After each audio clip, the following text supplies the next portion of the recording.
Hello and welcome to a special live edition of the Big Recon on Sports podcast here on the Big Recon on Sports YouTube channel. And of course, I'll have the audio up on Anchor and Google and Spotify later on. I didn't do this at the beginning last week, and I told the guys I would make sure I did it. Big Recon on Sports is now a proud member of the Time Skew podcast family. And it's actually two people from Time Skew I'm bringing in now. And they're both from Chicago, and I got to be honest with you, I thought the other guy was from Florida. So I'm going to bring in Alex from the Row 7 podcast, and I'm going to have him tell the great story about that, especially with tonight's topic. And I'm going to bring in Tones from the Cardboard and Cracker Jacks, which may be my new favorite name, podcast as well. Both gentlemen hail from the great city of Chicago. How we doing? How's it going? Guys? Thanks for having me on. Anytime. I do have to tell you first, Tone, I love the Jameis Winston jersey in the back. I am glad you have not jumped on the Brady bandwagon. I'm sure you and I will talk later in the year, and that will be a Tom Brady jersey in the back.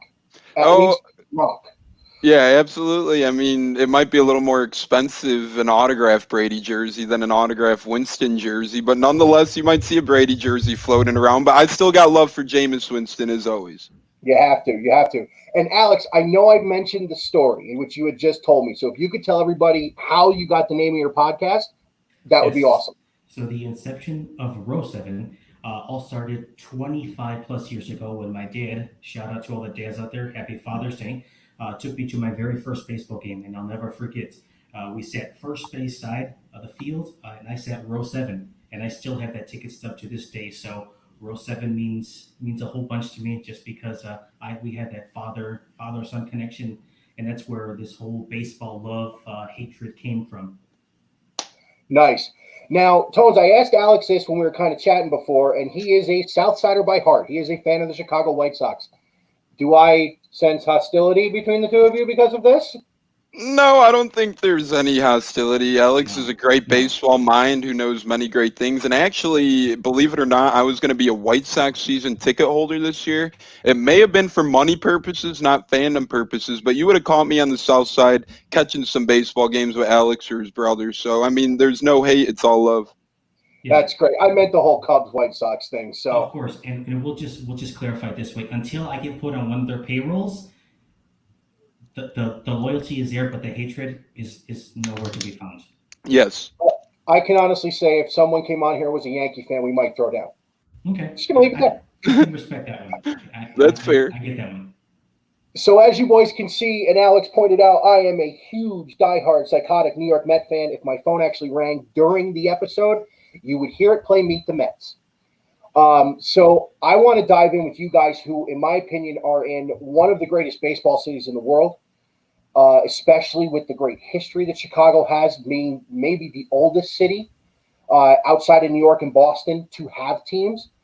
And I want to start with you, Tone, just because Alex and I kind of had a little back and forth a few minutes ago. And I'd really like to hear what you think about everything going on with baseball right now.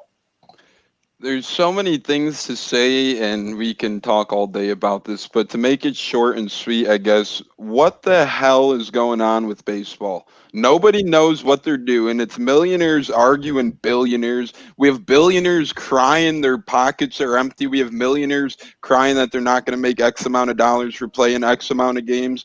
Here's an idea. Get your thing together. Get your act together. You're a dying sport as is in terms of viewership purposes. Whether, we're baseball nuts. We'll always be there. We always love the game of baseball in general. Us three and many other people around the world because it is a worldwide sport. But bottom line is we need baseball. We need them to get together because if this doesn't happen this year, their CBA expires after the 2021 season, I believe.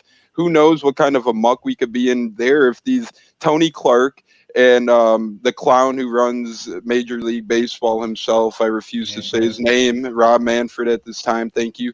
I call him the clown, but it's just a clown show because you got a clown and you got Tony Clark and they can't even meet in the middle. One wants 70 games, one wants 60 games. Just meet at 65, have a nice little 65-game season, do your thing, find your bubble if need be. If not, just don't have fans in the games. Baseball is one of those sports you're kind of socially distant on the field anyhow. So I don't know. I think they should get their stuff together. The KBO has seemed to win on just fine. I watch it a lot at the beginning of the KBO's upcoming. I haven't tuned in much lately because, as we all know, it's not the most ideal time slots of games. But Mm-mm. KBO does display that MLB can happen if the players and owners do want it to happen. Agreed. And I'm going to throw something in there for you Chicago boys. I don't know if you saw, but Addison Russell is actually headed to the KBO to play in Korea. You want to talk about a fall from grace. Yeah, a fall from grace indeed. I mean, this guy, when we traded for him from the Oakland A's, he was a centerpiece of our trade, sending two good starting pitchers to Oakland, Jeff Samardzija and Jason Hamill, to help them go on a playoff run. They got John Lester that year as well. So Oakland was all in. This trade happened on the 4th of July, 4, 5, 6 years ago now. It was 2014. It was the year that Kansas City went to the World Series and lost, and then we won't talk about the year they won. Yeah, we won't talk about that at all because actually I forgot that even happened. But nonetheless, Addison Russell was supposed to be a high-profile guy. He was the third best batter on the Cubs' 2016 World Series teams with some elite guys in that lineup. He actually outshined Javier Baez that season in terms of home runs, in terms of RBIs, in terms of production. So we're talking about a guy who was looked at as one time of an up and comer on the Cubs, and then some off the field issues got to him, and he let himself get the best of him. And now it's sad to say, but hey, hats off to him. Hopefully, he could revive himself in the KBO, make himself a better person and ball player. But it's just sad to see.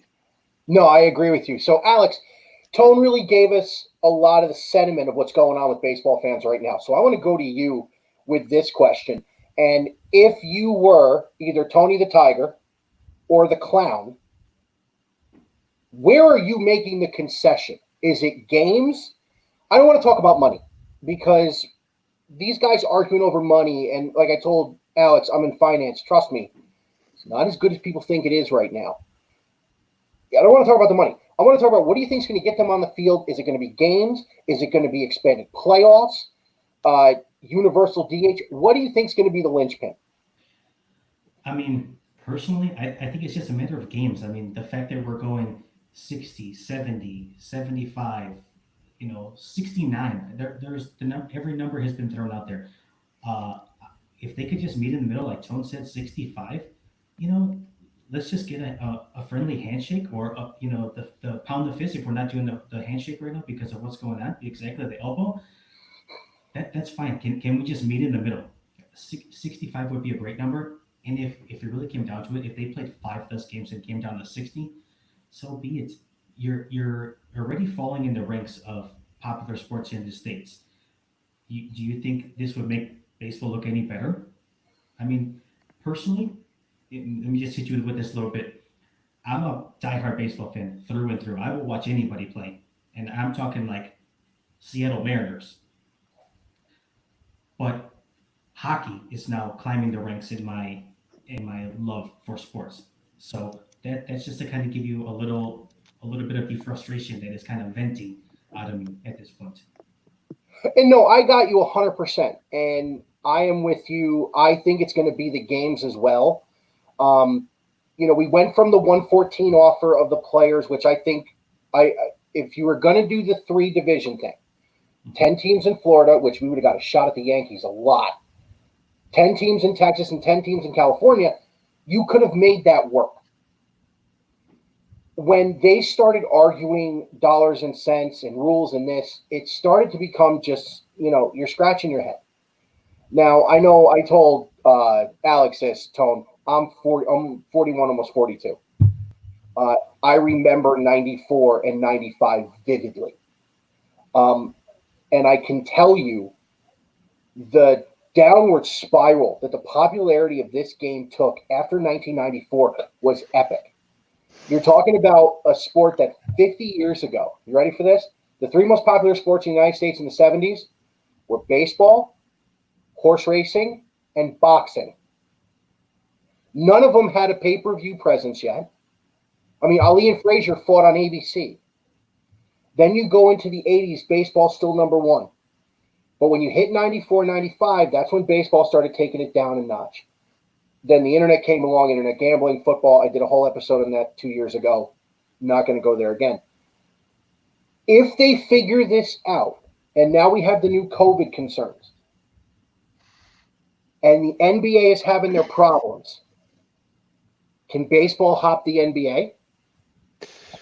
If the NBA falters and if the NBA Disney World plan falls apart before our eyes, like we might be seeing, and the MLB happens to get their stuff together, there is a slight chance. However, that's a lot of stuff to happen. That's a lot of pieces to fall in place. The NBA is on a high trajectory in terms of viewership right now in general, in terms of sports, and baseball, as you said, is a little bit on the downslope, especially since 94, 95. I mean, and I'm being nice by saying a little bit on the downslope, I think. But in other terms, I do think excitement was coming back in baseball. We had juice balls last year. I think they were juice baseballs, but guys Don't hitting say home that, man. Come on. I'm just kidding. guys hitting home runs. That was fun to watch last year. I mean, people want to see guys hit home runs. Chicks dig the long ball. Chicks don't dig a ground rule double. Chicks dig a home run. People want to see home runs hit. Baseball did a great job of showing that last year. So if they did get a season this year, if the players and owners were being a little more respectful for each other and gave the fans the proper season, amidst the COVID concerns in general, I think it had the chance to compete with the NBA at least for this year, and maybe it could have taken a chunk of the NBA's fans away, even if baseball got going first, like they were supposed to on the 4th of July. But now baseball keeps moving back a little bit, and now I'm not so sure that it's possible. But at one point in time, I did maybe see it as possible. Alex, what about you? I mean, it's a shot in the dark, but I mean, if they can get their act together and sit down at the table within these next couple of days and put a season together, you might be able to kind of brush aside what happened in the past couple months. So it's feasible. I know that the NBA is definitely been on the rise with the likes of Kevin Durant. Obviously, he's coming off an injury, but you got LeBron James, who's playing at a ridiculous level right now. Kyrie Irving, who's obviously making news of for obvious for other reasons. But the stars are out there for the NBA. If baseball really kind of made an impact and kind of jumped the forefront, you got Mike Trout, you got Bryce Harper, you got other household names that people know. There's a there is a chance. No, and you're both absolutely right. The one thing I will say is baseball has always been a regional sport, whether we like it or not.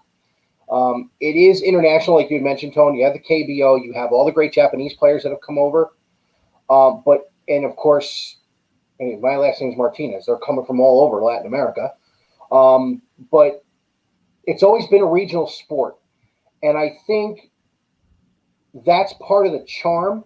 Whereas the NFL, because of the other things that go with it, and the NBA, which everybody plays hoops, that's where they took over. I don't think the baseball team. I don't think baseball is losing viewership as much as they're losing media coverage. And it seems like, especially now, they're getting all the wrong coverage, and they don't need it. As far as the media goes, you guys are in Chicago. You have two teams. I'm in New York. We have two teams. And of course, unfortunately for the Cubs fans, the Cardinals dip into the Chicago market because of how long they've been there. Do you think baseball can survive in this environment as a regional sport only? And Alex, I'm gonna have you start because we've been going to Tone first every time we go to something. I definitely think that they could. I mean, you obviously have two teams in Chicago, like you mentioned. You have the Cardinals, who are just a couple hours away, but you also have Milwaukee as well too, who's definitely making noise. And you got a guy, a face of the franchise, in Christian Yelich, who's a notable name, who can definitely kind of get that Midwest market and give it some umph, for the lack of a better term. So I do agree with your point in saying that it is regional, but if they start kind of, really hitting you with those faces of the franchise of each team in each market, there's a chance that you can start making noise and get more coverage, more TV time. Obviously, NBA gets a bunch of games on ESPN. There's a likelihood down the road, maybe if MLB really wanted to try and put one game on every day, as an option. Mm-hmm. What do you think, Tom? Well, as Alex kind of said too, as well, the NBA just has some primetime slots. I mean, everyone's familiar with Thursday night basketball on TNT. Then you have basketball on the weekends on ABC. You have Tuesday night on TNT later in the year. Then you have ESPN on Wednesday and Friday night basketball. It's all over primetime baseball. We have Sunday night baseball, but besides Sunday night baseball, you can't think of a fixated time on the schedule that you could be guaranteed to catch a game when you're watching TV, So I do think that baseball is a regional sport, of course, but I think we do need better job. Like White Sox, for example, last year, sure, they weren't the greatest of teams, but their stadium attendance sometimes was so bad, and it doesn't make too much sense because they had so much young, exciting talent. If you're a real baseball fan, and if baseball could help market, I think you made a great point. It's more marketing than viewership at this rate, maybe being a problem. The White Sox are never on TV. Throw them on TV, some show their young stars to the world. Like Mike Trout is invisible, man. He's the invisible man, and he's the best player in baseball. You don't even see him on TV 2 or 3 times a year. It's ridiculous. Manfred's got to do a better job at getting the schedule out there, getting the players deserving of prime time performances in those slots, getting a schedule that goes with the fandom more, and we can tune into, like Alex said, Monday night on ESPN, Tuesday night on TBS, something like that, so everybody could tune in, fixated on the game. And I just don't see it happening soon with the way Manfred's running things, sadly. Yeah, no, he has definitely took some missteps. The fact that he was handpicked by the guy who, one day after one of the greatest World Series in baseball history, said he was going to take two teams away, doesn't really sit too well with me. Let me frame this a different way. You talked about guys in the Midwest. You talked about Yelich. You talked about Harper. I will throw in, because of my love for Cleveland, Francisco Lindor, obviously, who was a phenomenal player. Major League Baseball is cashing a $1 billion check from TBS to keep playoff baseball on it. If it was me, and I want your guys' opinion, I would say to TBS, well, guess what? You're going to run a national game of the week on Wednesday nights. ESPN has Sunday.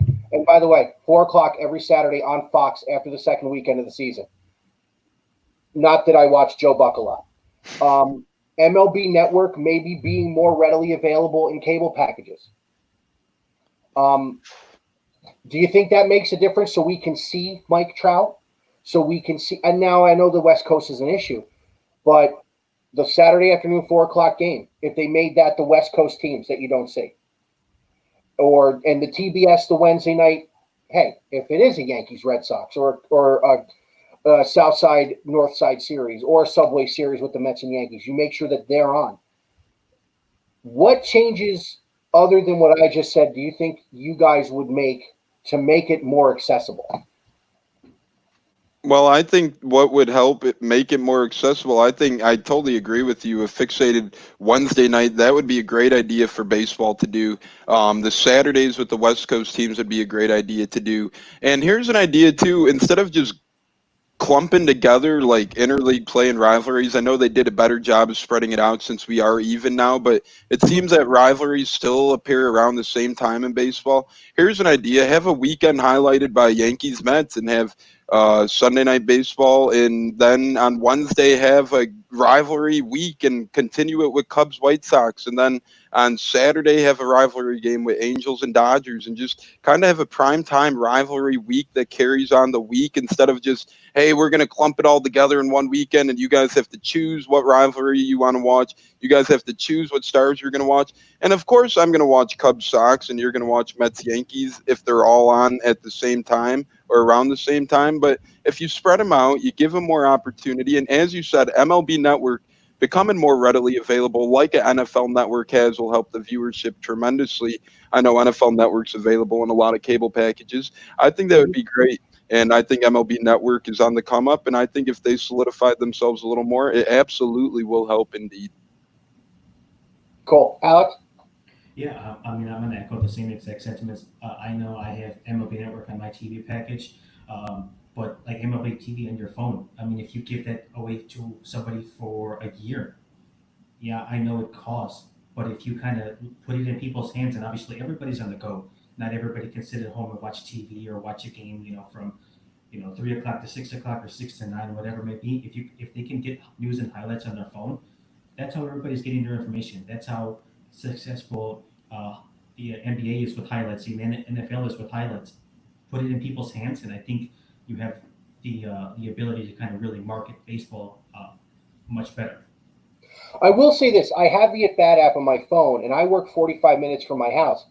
So because I'm in the mountains and AM stations don't go well, I pay the $20 for the year, and I listen to Howie Rose and Wayne Rendazzo every night of the week.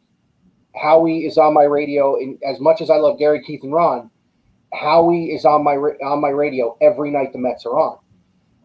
But that's $20 for the year. But if you get the MLB.TV, you have the blackouts, you have you can't get them unless they're on the road. Yeah, that's also a problem as well too. That's got to be fixed. Like if I'm in a local market, let's just say for Chicago, for example, and I'm not home and able to watch my TV, the last thing I want is my home team that I root for, that I support, to have their game blacked out. So if they get rid of it, it's not needed. It's not necessary.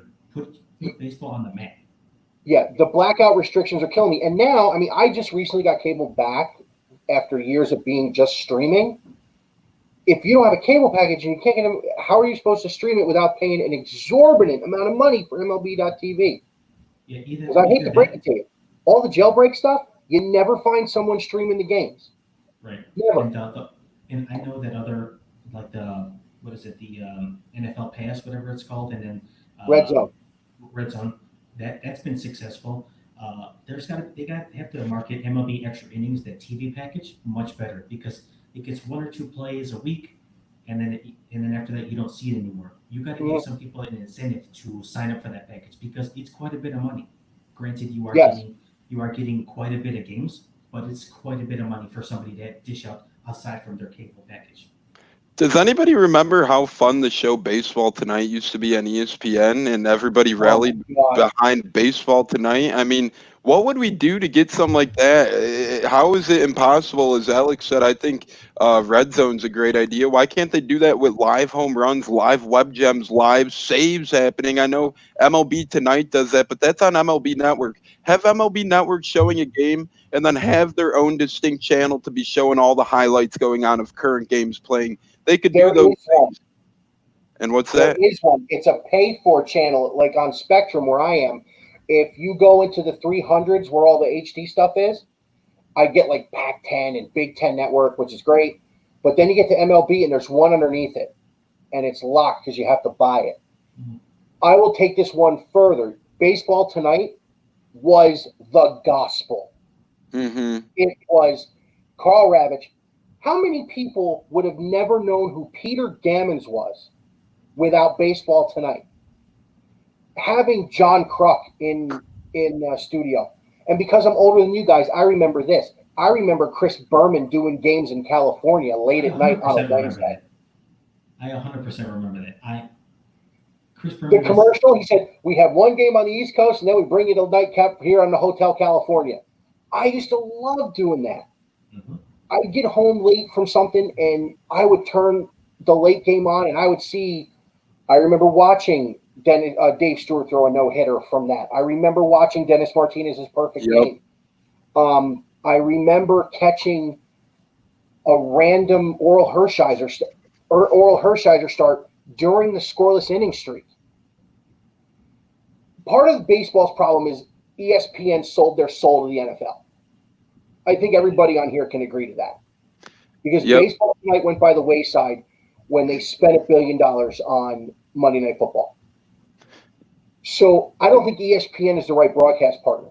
I would get Fox in it. I would get TBS in it. I would talk to TNT.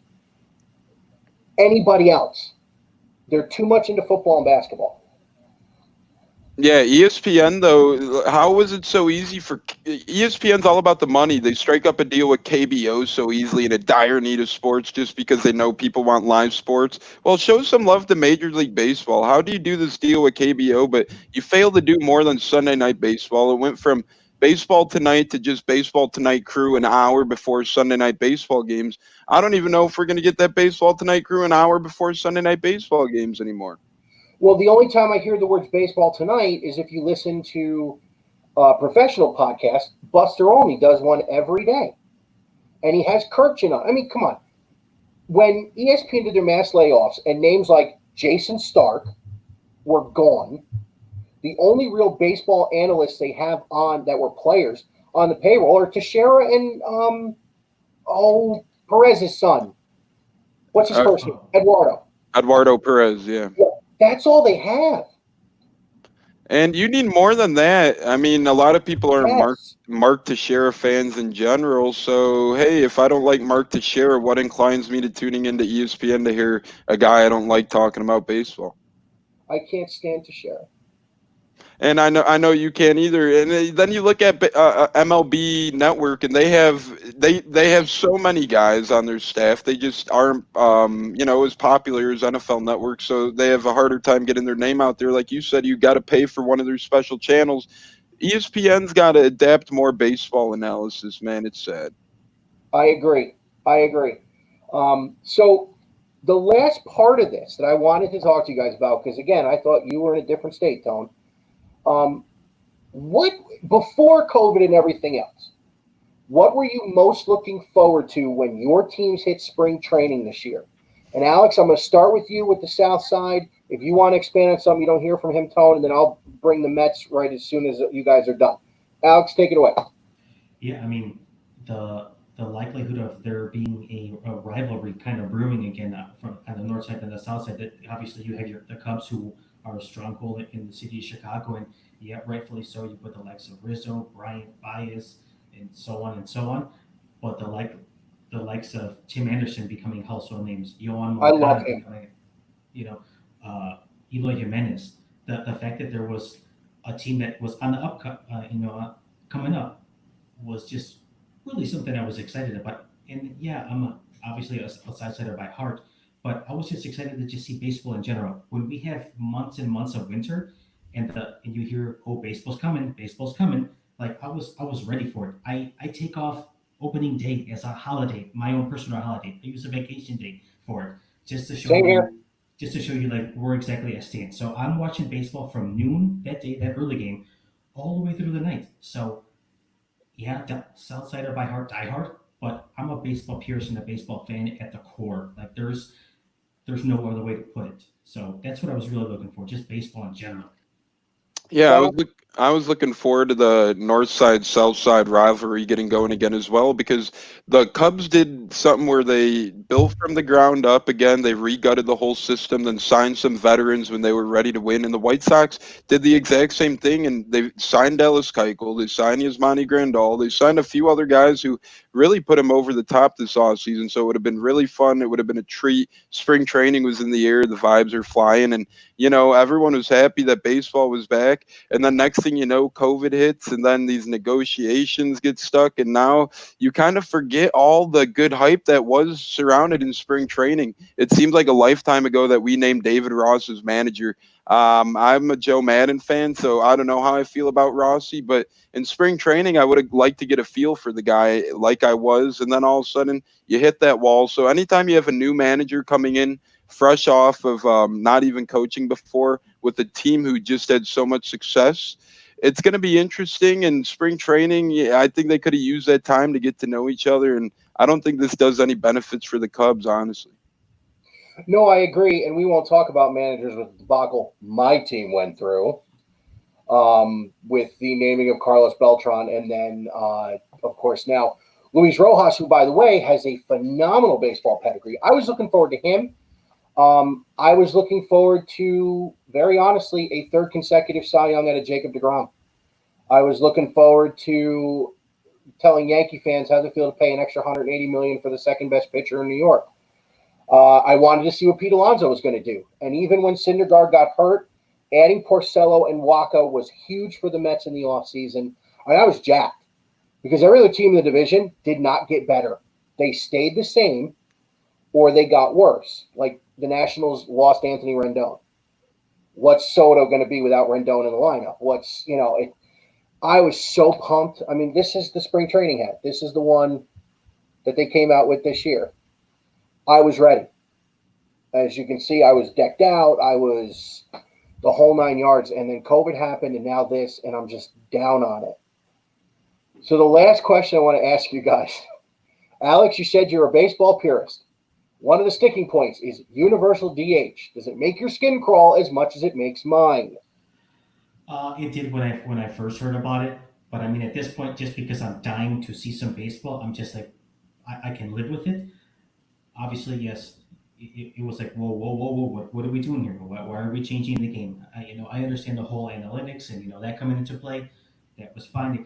It took me a little bit of time to accept it. Uh, but at this point, universal GH, if it wants to be put in place from 2020 to 2045, if you want to put it in the rule book, so be it. I'm just dying for some baseball. Tone, what about you? Universal DH. I think me and you being NL guys have a little different of a take on it than an AL guy. I like to see the pitchers get the bat in their hands, and I like to see the pitchers hit some baseballs. But at the same time, if it does take getting universal DH to get baseball back, nobody's going to be complaining because John Lester was on ESPN 1000 the other week, and he's a very old-fashioned baseball-minded guy. He doesn't want the change at all, but he said at this point, hey, I am willing to do whatever it takes to get back on the baseball diamond in terms of rule book, in terms of ownership and playership negotiations. So if you got a hard nosed guy like John Lester willing to change, Johnny boy, I'm willing to change with you too, my man. Let's get it going again. Yeah, and I too like watching pitchers hit. I mean, I got a couple of pitchers who have hit bomb after bomb after bomb on our staff. Yep, we had Well, Zambrano. Zambrano for the Cubs a couple of years ago was oh awesome to yeah, watch. I mean, Syndergaard had a two home run game a couple years ago against the Dodgers, and then he had a 1-0 shutout where he hit a solo shot and finished the game. I'm only looking forward to Universal DH if they play, because then I can have a lineup with Alonso and McNeil and Cespedes and Cano and Conforto and all those boys and JD Davis and all those boys right in a row, and it makes the Mets better. As a purist, I don't want to see it. As far as the expanded playoffs go, I loved when it first came out and you had the one wild card team and you played the division series and you couldn't play against your own division. The wild card game, I'm not a huge fan of. And I don't know if expanding the playoffs is going to make anything any better. What about you guys with the expansion of the playoffs?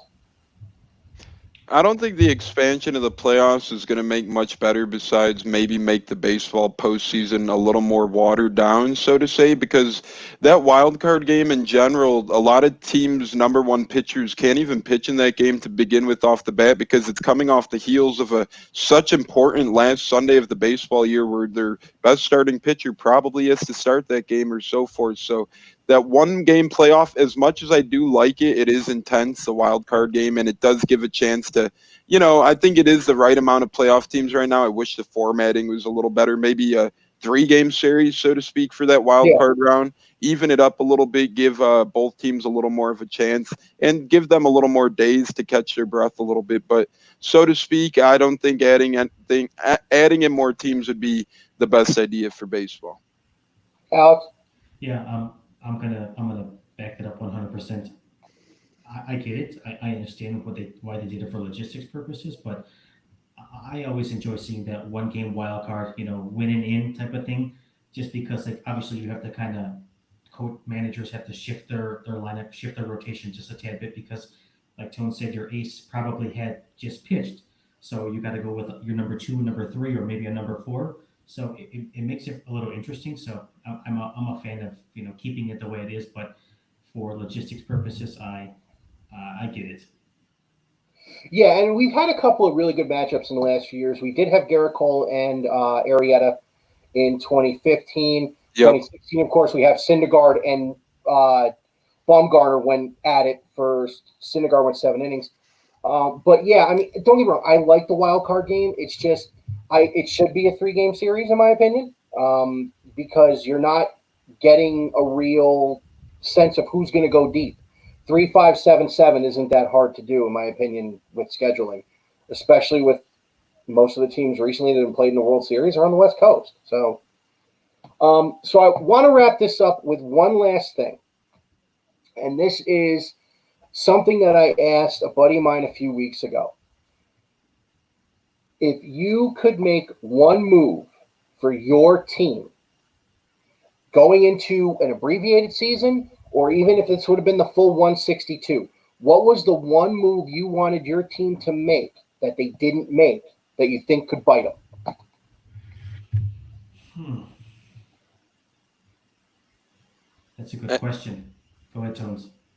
I was just going to say if I wanted to see the Cubs make one more move to put themselves in a better chance to win the Central, I mean, because the Reds got loaded this year, the Oh my Cardinals, God. that Reds pitching staff might be the best pitching staff in all of baseball, besides your New York Mets, maybe. So that would be a good 1-2 battle, Reds Mets. But nonetheless, that Central is loaded now. The Brewers come year in year out competing now. The Cardinals are always competing. Pirates are laughable. Clint Hurdle ran that thing into the ground. So kudos to you, Kurt or Clint. Thanks for giving us a free 3 games every time we play Pittsburgh. If you're a Pittsburgh fan watching this, I'm sorry, but thank Clint Hurdle for running your franchise into the ground.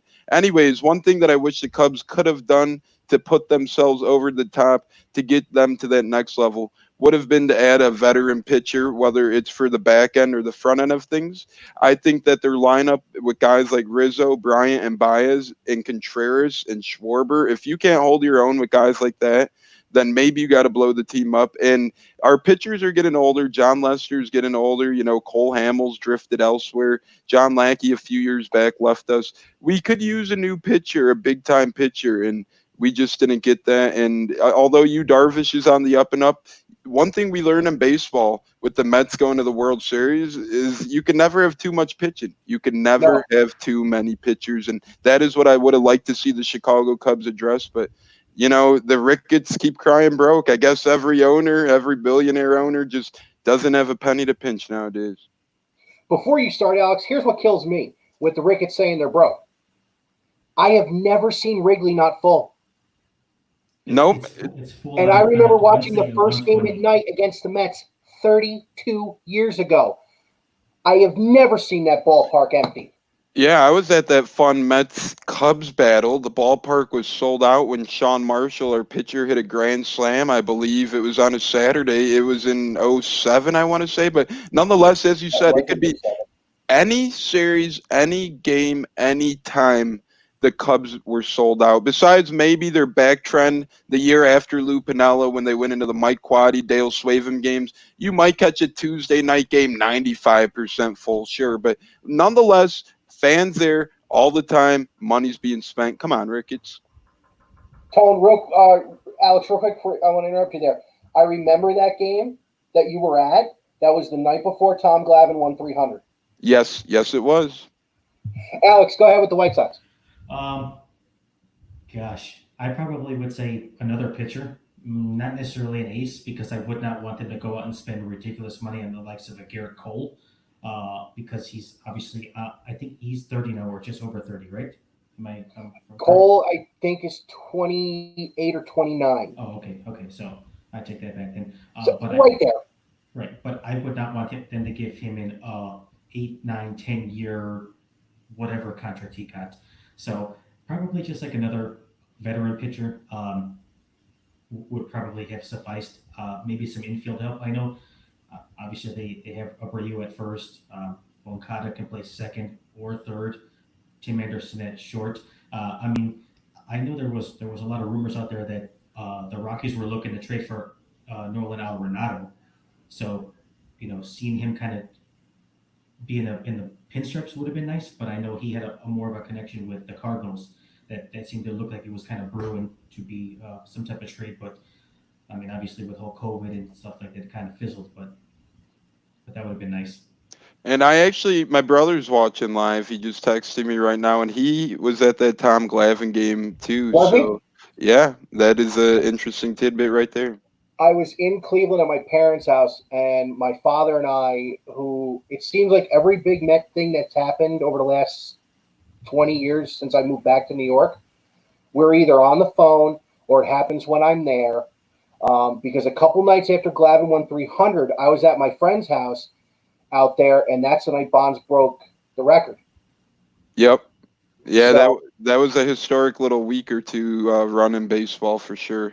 Oh, absolutely. So with my Mets, what would I have done? Well, I would have made sure Syndergaard's elbow didn't blow up. That would have been first. But I tell you what, if I mean, this goes back a few years ago. Uh, if I was the Mets, I would have made Pete Alonso a third baseman, and that way you could have Alonso and Dominic Smith in the same lineup. Yep. And I would have found a way to ship Robinson Cano back to the American League and make McNeil the everyday second baseman. I love the Marisnik move. I love Waka. I've always liked Porcello. You guys in the Central know about Waka. He was great for a few years, and then I don't know what happened. Was it injuries? What was it? It was injuries. Was it? But I love those guys. The moves the Mets made going into this year were phenomenal. I was amped. I really saw them building on the end of last year and taking a shot at this thing. But let's see what happens. I mean, So you guys are in a good position right now. The Mets, I don't think they're a team to be slept on at all. no, and my father and I were talking about it this morning. They need to be sold because in the coming years, you ready for this? They got to pay Conforto, they got to pay Syndergaard, they got to pay Matz, they got to pay Stroman. And if it weren't for all going on in baseball right now, that might be one of the biggest stories is what's going on with the Mets, because between their head coaching little charade, I guess, and now their ownership, it's been a tough time to see who the leaders of the Mets are for the foreseeable future. But I do agree that the Mets are maybe in the best chance to win that division this year. So as a Mets fan, I would really want some baseball. Yeah, me too. And not just for that, even the lean years, there's always something fun that happens. But yeah, is it bad that I'm a Met fan and want it to be A-Rod? Mm-hmm. I wouldn't say it's bad. I mean, he's quite the historic name in baseball, and he knows his baseball, obviously. Sure, it might come with a little sign stealing, even, so to speak, but Yeah. nonetheless, A-Rod is a good guy, and he knows the game very well. And he grew up a Met fan. That's what's scary. I think that's why I want him to do it, is because he would probably try and run the franchise like a fan, and he would just be doing this. Yeah, the opposite of Derek Jeter for sure. I can't. Yeah, I let's not can't. go into Derek Jeter. Respect him and love No, him as a because player, listen, it's the worst optic that Stanton ended up in with the Yankees. It is the absolute worst optic, and the fact that the dumpsters that he sold them for, him and Yelich, haven't touched the major leagues yet. We can go another hour. I just can't. I have a question for you though. Yeah. What's the likelihood that you're going to keep Stroman? Because I mean, he's a stud. I've always been a fan of his. Here's a likelihood. You ready? Here's why I think here's a likelihood. Uh-huh. You know where Marcus Stroman's from? Where's that? Long Island. Ah. Do you know where Marcus Stroman was on June 1st, 2012? No. 10 rows off the dugout at Santana's no-hitter. Ah. Okay. I remember that. Stroman's a New York boy. Okay. Here's a little, and this is where the Met lunacy comes in. They say the greatest pitch game in Long Island baseball history was in 2012, and it was Steven Matz against Marcus Stroman. So, I mean, Stroh's a local kid. I think Matz may even live across the street from his mother and father on Long Island. We know DeGrom is locked up. Right. Porcello, I think, took a 2-year deal. Waka's on 1. Syndergaard is going to stay now with the injury. Mm-hmm. So they're built to win for the next few years. And with the Polar Bear and Smith and McNeil and Conforto, and I can keep going, thank God. It's going to be fun to be a Met fan. And I'll tell you what, Tone, the fun you've had as a Cubs fan the last from 15 on has just been, it's been fun to, and again, I told Alex this, as a baseball purist, did I want to see the Cubs break the curse? Yes, but I lived in Cleveland for a long time. That was not the World Series I needed to see. Yeah, absolutely. I mean, to relate back to another point quick, I remember that Johan Santana no-hitter. I think there was a close double down the line in about the 6th. Beltran hit it. Yep, in the sixth or seventh inning, maybe, but nonetheless, it was a close call, and Johan did escape with the no hitter. But for the Cubs, yeah, we went up against Cleveland, and Cleveland didn't win it for quite the longest time as well. So our streak overshadowed theirs for sure, but we overcame a 3-1 series deficit, and we kept battling, and even Aroldis Chapman, who almost gave the series to Cleveland, we prevailed, and it was such a great feeling. People like my grandma, who waited over 80 years to see the Chicago Oh, Cubs win a World Series, she actually got to see the Cubs win. And then, rest in peace, grandma. We lost her shortly after, but she got to go out on a Cubs win. It was awesome. It was beautiful. And things like that is what makes baseball great, because, the Cubs, here they are. They finally win. They make everyone happy. And now, who knows? Maybe we could wait another 100 years. But for that time being, I was happy, because from about 2000 to 2014, sure, we had Lou Piniella moments, which made us a viable franchise. But outside of Dusty Baker and Lou Piniella, we were kind of a clown show. So I'm glad that Cubs are at least back on track to being a respectable franchise. and Alex, I know 2005 must have been outstanding when they It won was. that title. It definitely was. I mean, obviously, it didn't get the publicity and the hype that the Cubs got, and obviously for various reasons. I know the Cubs had waited 100 plus years to win that championship, so rightfully so. But I'm hoping that and itching for the day that within the next, I don't know, 3, 5, 7 years, that they're competitive, they're in the playoffs, and maybe they get another ring. I mean, I've already been able to witness one, so being able to see another one in my lifetime would be, yeah, there would be a win. I would say. I have a quick thing to ask both of you, actually. Okay. What do we think would be more of a holy crap, what is going on type of situation if it were an all New York World Series or if it were an all Chicago World Series? I think the holy crap, what's going on would be the All Chicago, because we have had a Subway Series in the last 20 years. And I still don't know how that ball Piazza hit did not leave the yard in Game 5. No, I would have to say the All Chicago, because Met fans and Yankee, you guys can coexist. Met fans and Yankee fans, there would be fights. Just plain and simple. I mean, I'm pretty sure Especially that there with, will be some physicality between Cubs and Sox. Obviously, not between Tones and myself, but I know that there's people who get a little bit too intense into it. So, you know, listen, man, I am a card carrying member of the Seven Line Army. I've seen it all. And I would march in the Yankee Stadium painted blue and orange if that happened. But the one I want to see, to be honest with you guys, I want to see the Mets and the Indians. I want to see my two homes go at it. And I had a friend of mine ask me, "Who'd you root for?" I went, "Wait, what?" I'd walk into the Progressive Field. Sorry, I would walk into Progressive Field painted blue and orange. It wouldn't matter. Oh, yeah, just because you got a tie to Cleveland doesn't mean you're going to overcome your Mets fandom. No, I was there. Listen, I was there from 1993 till 2000. Who was a better team than those Indians of that time that just won? I was there when they won their first division title in 1995. I was in the ballpark. Um, there, I had a Mets hat on, but I was in the ballpark. So I got to tell you, it's. I could go all night about this game. I really could. The movies are better than the other sports. The stories coming out of them are better. We need baseball. I need baseball so bad. I'm watching them play MLB 20 on YouTube on SNY's channel because I need it. I think I've watched the Cubs win the World Series more the past 6 weeks than I can even imagine. It's time to get real baseball back. I was 7 when the ball went through Buckner's legs, and I've watched that game twice in the last 2 months. Nostalgic, man. That's awesome. yeah. So we're going to wrap this up. Oh, I'm sorry, Alex. I didn't mean to cut you off. You're good. You're good. You're good. Go ahead. Take it. So we're going to wrap this up. It is Sunday night. I'm sure we all got to go to work tomorrow. So, Alex, why don't you tell everybody where we can find row 7 at, and then tell them we'll do yours, and I'll wrap up at the end. Yes, absolutely. Thank you, Mike, for letting me jump on board first and foremost.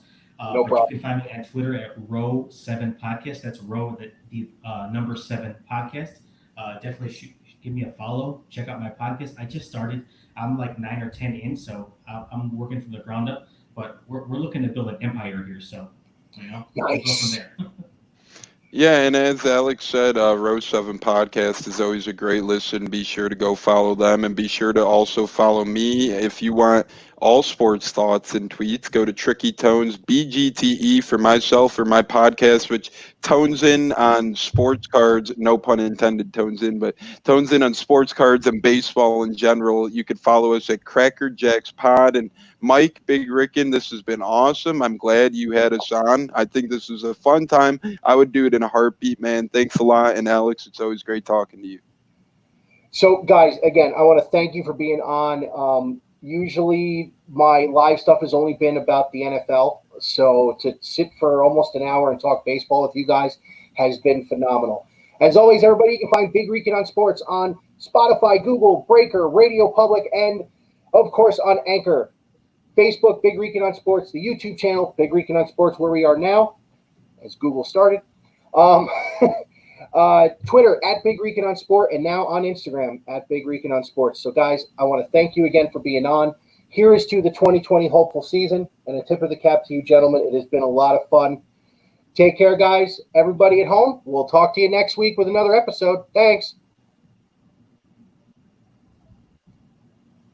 And we are